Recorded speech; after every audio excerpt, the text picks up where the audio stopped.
Ibu jangan anggap enteng ini, Bu. Murtad itu kafir, Bu. Kafir itu neraka jahanam. Dijamin masuk neraka. Indonesia sekarang pertumbuhan gereja tertinggi di dunia, 380% per tahun. Dulu umat Islam 99%, sekarang tinggal lebih kurang 80% umat Islam. Hampir 20%. Pertumbuhan gereja kita tertinggi di dunia, 380%. Nah, yang paling mengerikan ke depan ini saya pergoki adalah, udah silakan Ustaz. Lihat Nania, pemenang Indonesian Idol, habis sholat subuh murtad.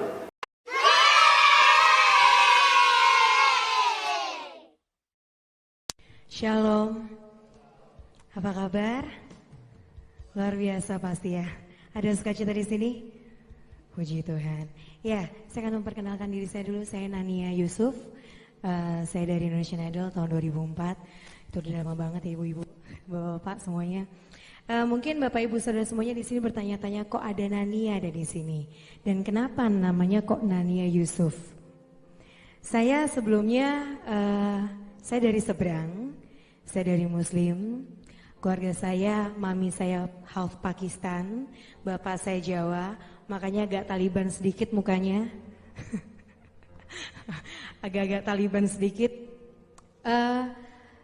Saya sekarang sudah mau memasuki tahun kedua untuk bisa terima Yesus dalam kehidupan saya, dan puji Tuhan tidak akan pernah berubah sampai kapanpun juga, meskipun banyak sekali harga yang mesti dibayar untuk bisa terima Yesus sebagai juru selamat saya. Saya akan menceritakan sedikit bagaimana saya bisa terima Yesus. Awalnya adalah karena iseng, tapi saya tahu Tuhan gak pengen kita iseng untuk mengenal Dia. Awalnya saya buka-buka Alkitab teman saya yang ketinggalan. Saya punya sahabat namanya Dede. Dia Kristen dari kecil. Kita ketemu lagi di Jakarta. Waktu itu dia main ke rumah saya waktu hari Minggu. Hari Minggu setelah itu kita ngobrol-ngobrol seperti biasa dan dia pulang. Ketika pulang Alkitabnya ketinggalan di rumah saya. Saya penasaran, saya orang yang sangat penasaran. Saya buka-buka itu Alkitab. Ketika saya buka, ada tulisan, kita patut percaya bahwa Yesus benar-benar ada. Saya hanya tahu, Yesus adalah Tuhannya orang Kristen. Tapi saya nggak tahu, kalau Yesus adalah jalan kebenaran. Saya termasuk orang yang sangat taat beribadah. Semua ibadah saya kerjakan. Ada 5 waktu, 10 waktu, sunnah, tidak sunnah, wajib, tidak wajib, saya lakukan. Saya tidur jam 11, setelah buka Alkitab saya tidur jam 11. Saya bangun jam 1 untuk melaksanakan sholat tahajud. Ketika saya sholat tahajud, waktu itu rasanya beda. Karena saya ngerasa ada yang aneh. Saya nggak biasanya berdoa yang benar-benar mikir dengan apa yang saya lakukan tadi sebelum tidur. Saya merasa keganggu dengan tulisan di Alkitab bahwa Yesus, kita patut percaya bahwa Yesus benar-benar ada. Dan sampai hari ini, detik ini, saya cari-cari di Alkitab tulisan itu nggak ada. Mungkin itu cara Tuhan untuk mengenalkan dirinya kepada saya, karena saya waktu itu benar-benar belum tahu siapa Yesus.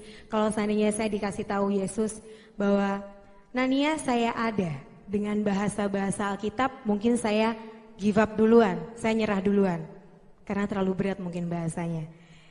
Saya cari-cari sampai sekarang belum ketemu. Nah, ketika saya berdoa sama Tuhan saya bilang, ya Allah, kalau seandainya Yesus itu benar-benar ada, tolong tunjukkan ke saya. Saya bilang gitu sama Tuhan saya.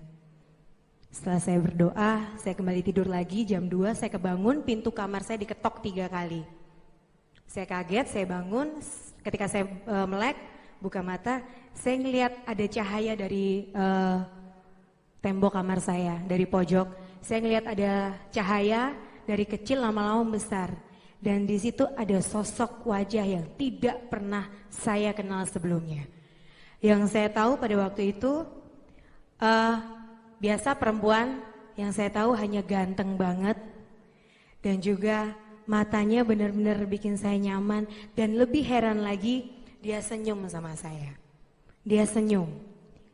Gimana sih kalau mempersilahkan lihat saya, kayak welcome sama saya. Kejadian ini nggak saya omongin ke orang-orang, saya keep sendiri selama beberapa tahun. Hingga akhirnya saya cerita ke teman saya, ke sahabat saya yang lain. Saya cerita, dia hanya bilang, Nan, sekarang kamu waktunya untuk melayani Tuhan. Caranya melayani Tuhan seperti apa saya nggak tahu. Kamu punya suara dan talenta luar biasa dari Tuhan. Pergunakan itu semaksimal mungkin.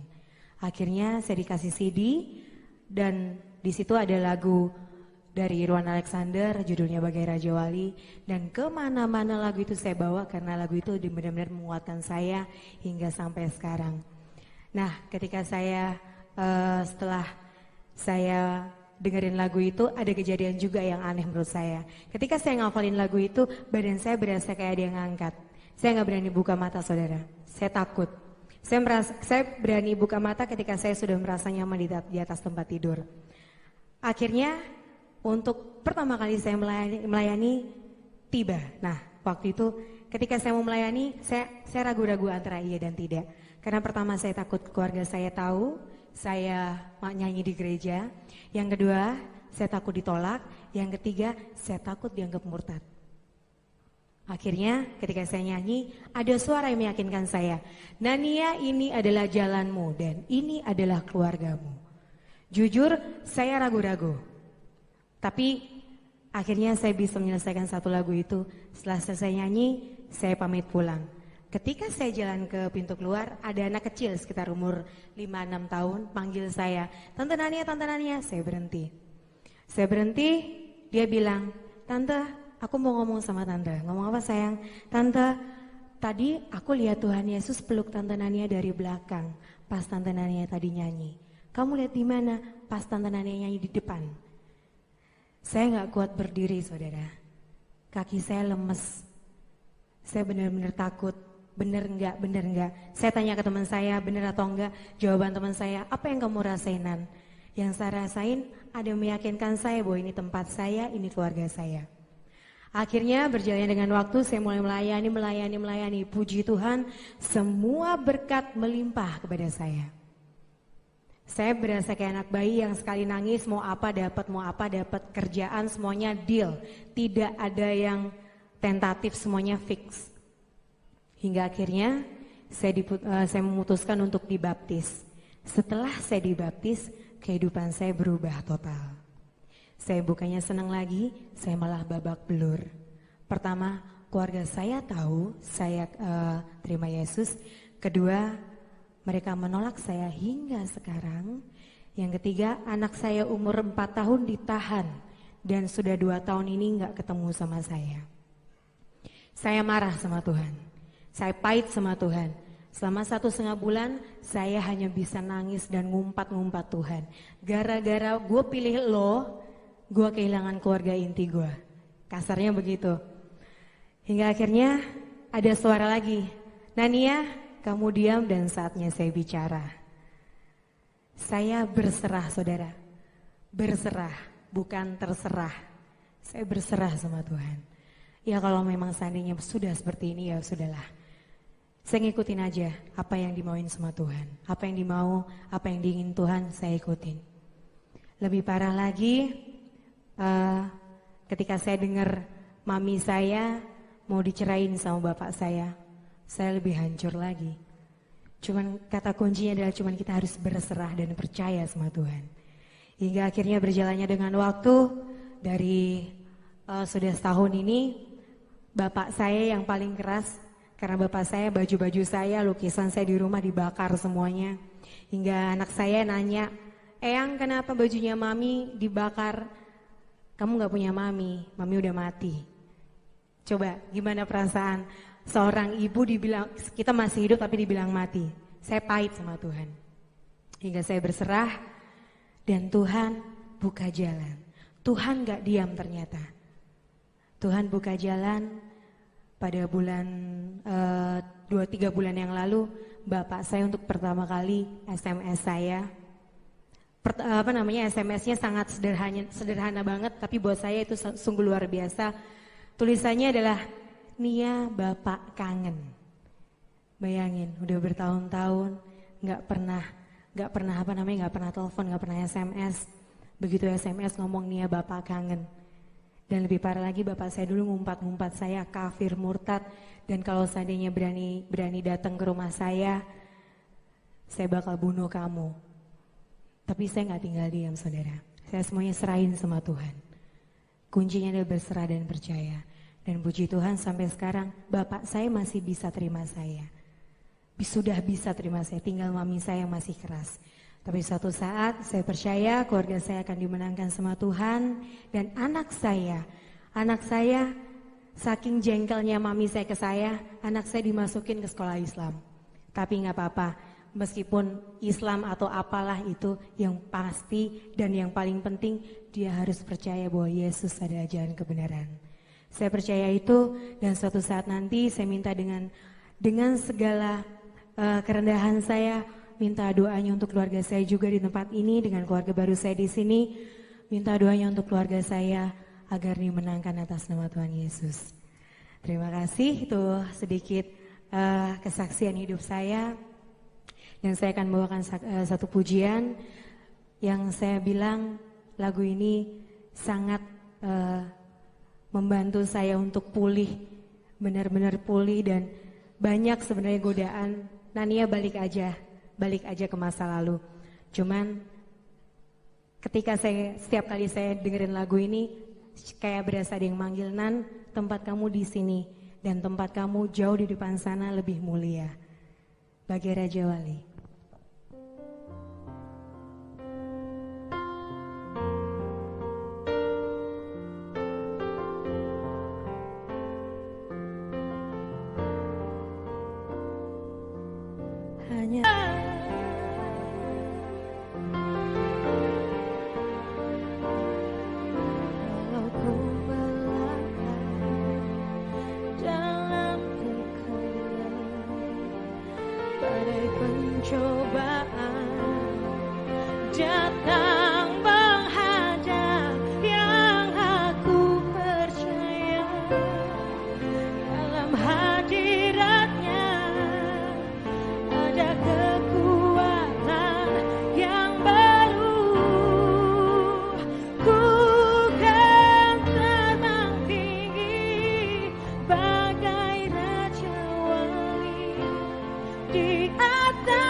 Mustahil buat Tuhan.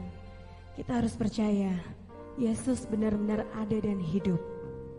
Saya percaya itu karena Tuhan sudah membuktikan, sudah meyakinkan saya. Sehancur-hancurnya saya, Tuhan bisa mengangkat saya lagi untuk percaya dengan Tuhan. Terima kasih, Tuhan berkati. Lihat Asmiranda udah umroh murtad.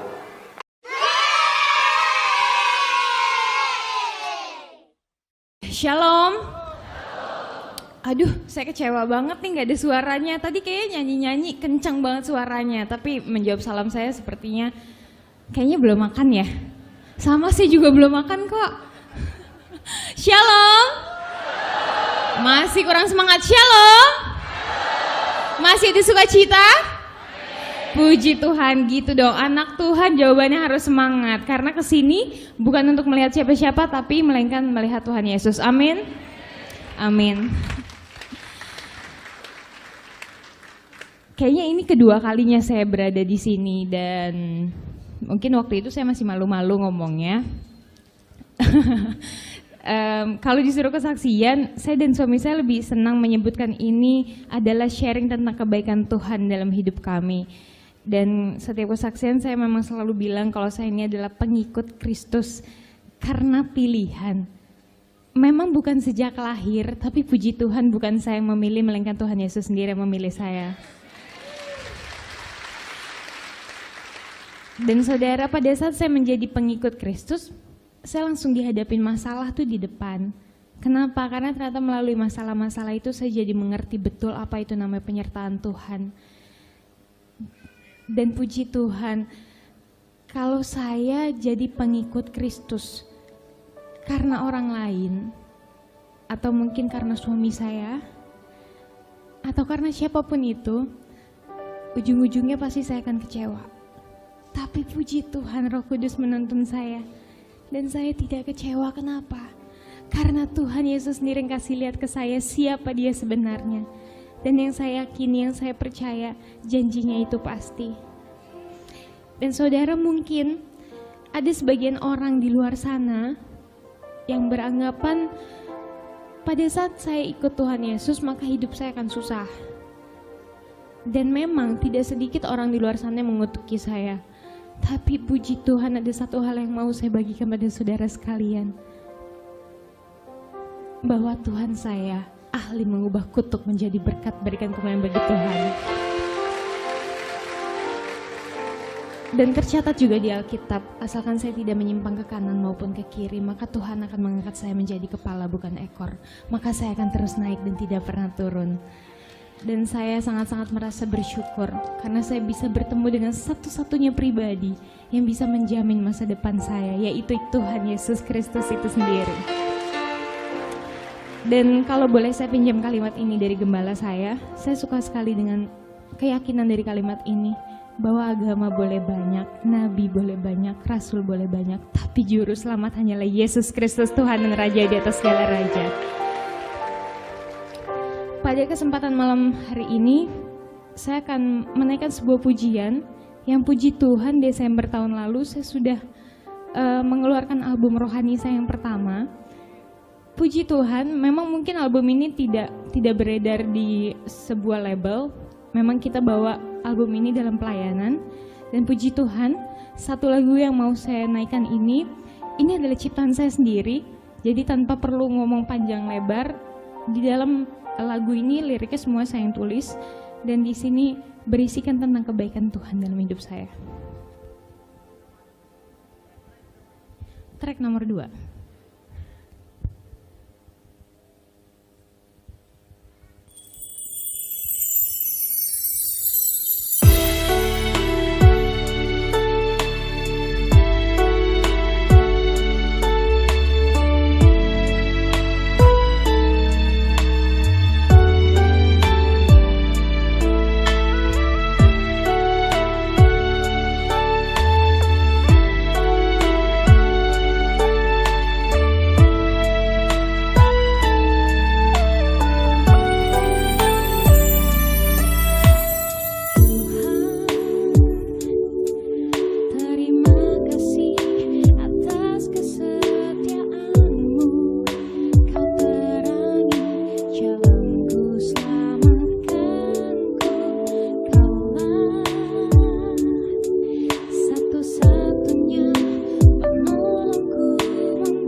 Puji Tuhan. Masih boleh sama muji Tuhan?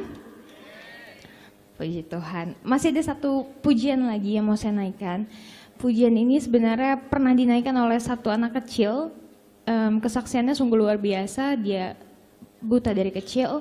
Dan pada saat saya mendengar lagu ini di YouTube, saya bilang sama suami saya, selaku produser saya sendiri, saya bilang, sayang, saya pengen banget nyanyiin lagu ini karena saya merasa terberkati dengan lagu ini. Jadi saya harap dengan lagu ini juga saudara sekalian bisa merasa diberkati dengan lagu ini. Judulnya Tetap Setia.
Lihat Luqman Sardi, anak Idris Sardi, murtad.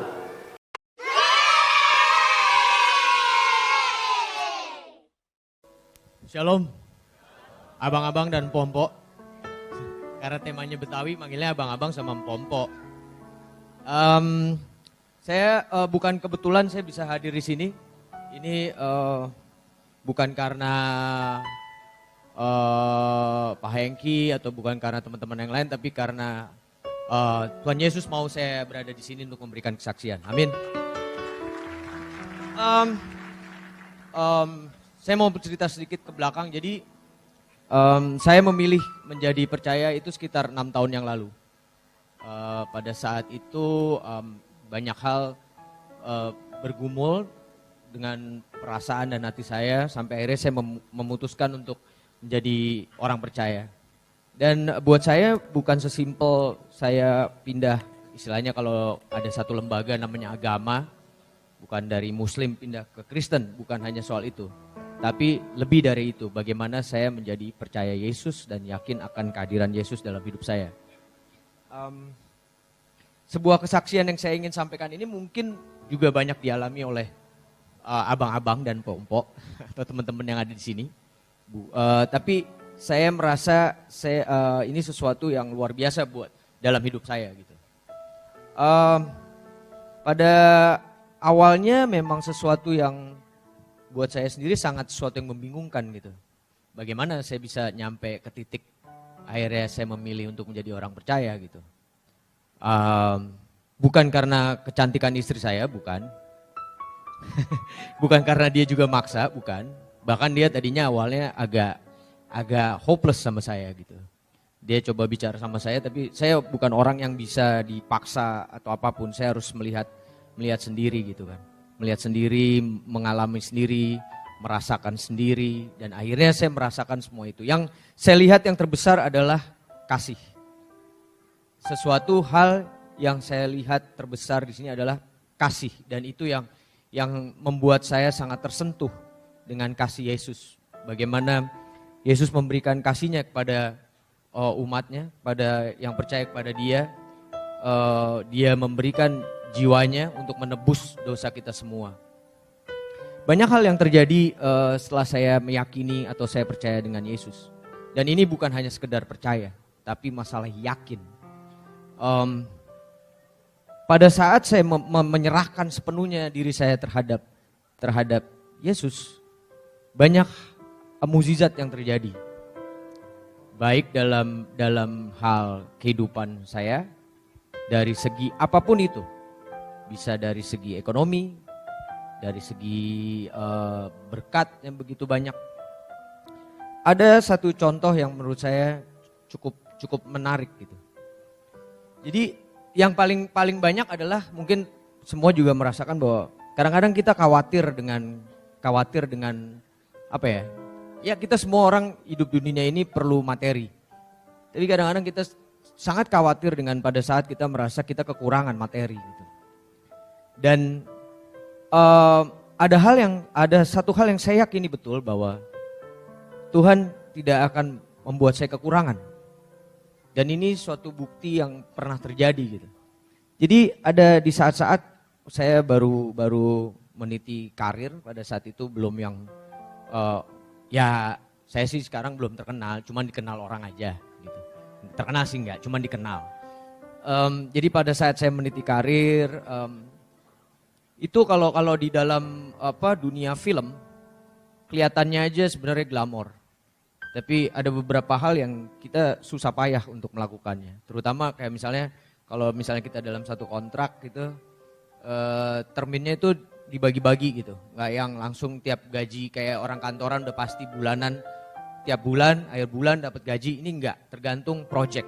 Kalau misalnya ada project, dalam termin 1 kita dapat sekian, termin 2 kita dapat sekian, termin 3. Jadi ada satu kejadian menarik. Pada saat itu istri saya mau melahirkan anak saya yang pertama. Pada saat itu keadaan keuangan kita lagi cukup menipis walaupun saya lagi ada project syuting, tapi termin berikutnya itu memang belum terbayarkan. Istri saya bingung itu gimana. Cuman saya punya keyakinan dalam hati, saya bilang tadi, begitu kita yakin, begitu kita percaya, Tuhan tidak akan pernah meninggalkan kita dan mengecewakan kita. Itu yang saya percaya sekali. Saya bilang sama istri saya, tenang aja, semua udah diatur jalannya. Saya tetap melakukan kegiatan saya seperti biasa. Kerja apa segala macam tanpa ada kekhawatiran sedikit pun. Tapi setiap malam saya berdoa untuk diberikan jalan. Kalau saya berdoa sama Tuhan mungkin agak lucu gitu. Saya bicara sama Tuhan tuh kayak saya bicara lagi ngobrol. Jadi kayak kalau saya doa tuh contoh kasus gitu, waktu saya mau punya anak pertama gitu, begitu saya menikah saya langsung doanya gini, Tuhan tolong dong pengen punya anak nih. Kalau percaya kasih, kalau belum percaya ya jangan dikasih dulu gitu. Ternyata doa saya didengar terus langsung dipercaya, saya sebulan kemudian istri saya hamil. Itu tipikal kalau saya berdoa, saya berusaha nggak punya batasan, saya akan seakan-akan saya bicara sama dia. Nah balik lagi ke cerita yang tadi, akhirnya tibalah saatnya istri saya harus melahirkan. Dan pada saat itu pun uang belum ada yang masuk. Apakah yang terjadi? Jadi istri saya sempat terus gimana nih, udah jalan aja dulu ke rumah sakit. Jadi malamnya dia harus masuk dulu karena dia harus transfusi karena kebetulan HB-nya waktu itu rendah. Bukannya berarti nggak ada uang tapi kurang. Gitu. Karena istri saya harus sesar tentu lebih besar jumlahnya. Jadi sebelumnya saya udah sempat kontak produser saya, kebetulan produser saya tuh di Amerika, saya bilang saya perlu ini. Tapi beberapa bulan tuh nggak ada jawaban dari dia gitu. Sampai akhirnya kita sampai ke rumah sakit, saya cuman berdoa sebelum berangkat, nih mau berangkat nih, ya dikasih jalan aja. Kalau emang jalannya harus ada, kalau nggak ada pasti ada jalannya gitu kan. Nggak mungkin nggak ada, kan saya percaya gitu kan. Jadi saya tenang aja, saya nggak sama sekali, saya nggak khawatir, sama sekali saya nggak khawatir. Akhirnya sampai saya di rumah sakit gitu ya, duduk, istri saya duduk, saya duduk, dikeluarin ini Bu harus bayar sekian langsung, nggak bisa. Oh saya bilang nggak bisa setengah dulu ya, nggak harus langsung. Oke, saya mau keluarin dompet, ada SMS di telepon saya. Saya buka dari produser saya, tulisannya, saya sudah transfer uang kamu tadi sore. Ini kalau bukan karena Tuhan, karena siapa? Pada saat itu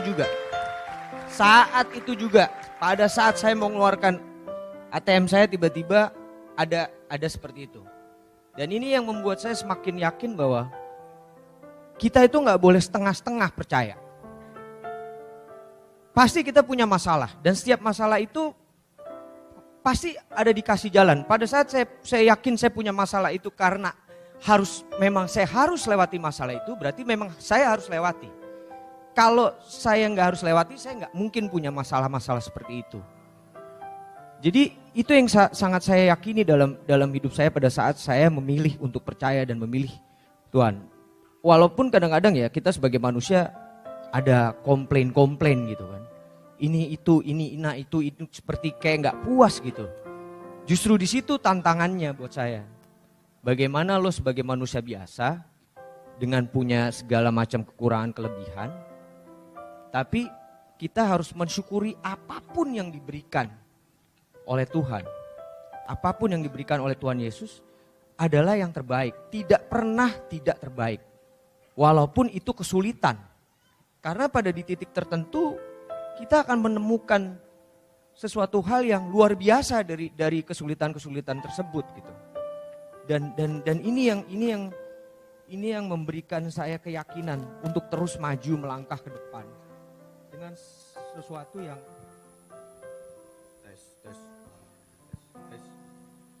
ya, sepertinya dia capek yang ini, jadi harus ganti yang ini.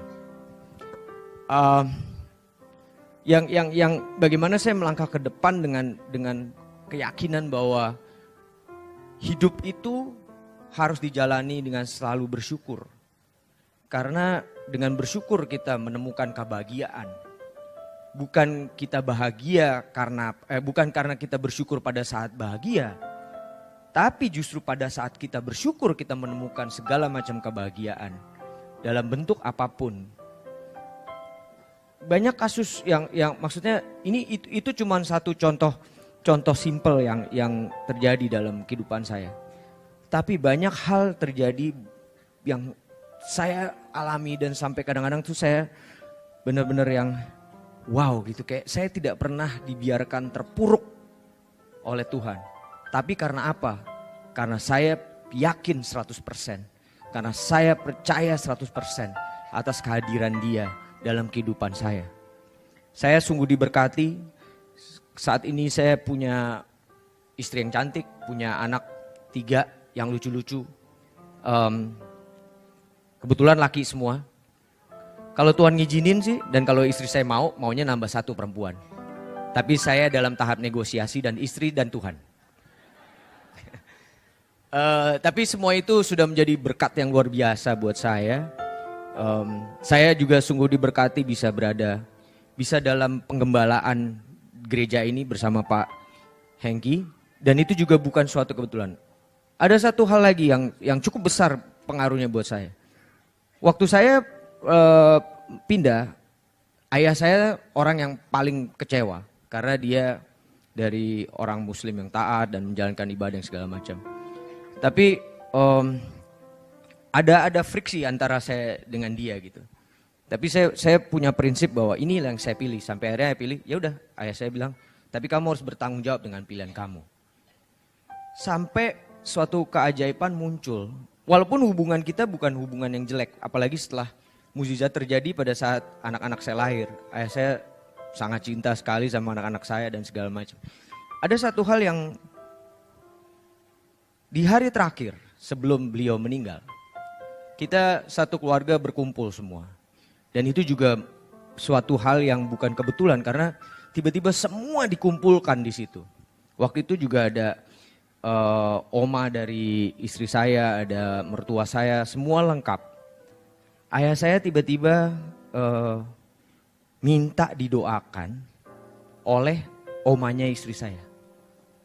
Dengan ya sesuai dengan apa yang kita percaya. Bahkan dia minta doakan. Dan dengan bahasa yang waktu itu dia ngomongnya udah susah, dia bilang, saya merinding didoakan seperti ini. Dan akhirnya satu hal yang buat saya itu sangat mukjizat. Dia bilang ke saya, Lukman, kamu berada di tempat yang sangat tepat buat kamu.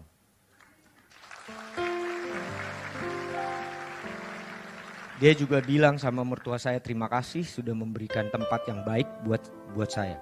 Itu sehari sebelum ayah saya meninggal. Walaupun ayah saya tidak berpindah ke agama, tapi saya percaya bahwa dia sudah menjadi orang yang percaya, yakin bahwa Yesus itu ada dan memang bekerja. Itu yang sangat buat saya sesuatu mukjizat yang besar. Kembali lagi, ini masalah keyakinan dan percaya yang 100% terhadap kehadiran Tuhan Yesus. Itu yang kira-kira bisa saya sampaikan. Mudah-mudahan ini bisa menjadi sesuatu yang berguna buat kita semua.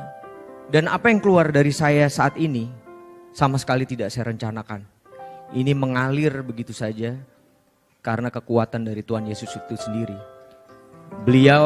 Tuhan memakai saya untuk bisa bicara seperti ini. Kalau bukan karena Tuhan mungkin saya nggak bisa bicara seperti ini, seperti Lugas. Dan saya seakan-akan merasa Pak Hengkikso pendeta di sini. Amin. Mudah-mudahan suatu saat siapa tahu, kita tidak pernah tahu, Tuhan punya jalan yang lain. Suatu saat saya bisa jadi pendeta, kenapa tidak? Dan itu memang suatu hal yang berkat yang besar buat saya kalau memang itu terjadi. Amin. Terima kasih buat abang-abang dan pompo semua. Subhanallah.